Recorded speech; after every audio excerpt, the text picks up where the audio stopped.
So good to see you. God bless you and good morning.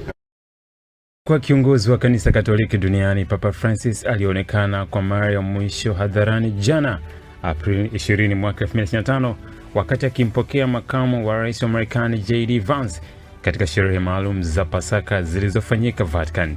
Video ya tukio hilo imekuwa gumzo kubwa duniani hasa baada ya taarifa ya kifo chake kutangazwa hii leo Aprili 21 mwaka 2025.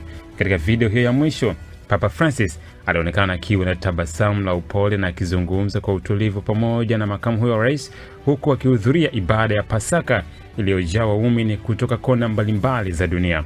Kifo chake kimekuja takriban miezi miwili baada ya kutoa matamshi mazito ya ukosoaji dhidi ya sera za uhamiaji za utawala wa Trump, akisisitiza kuwa sera hizo zinakiuka utu wa kibinadamu na misingi ya huruma inayohubiriwa na Injili. Kwa sasa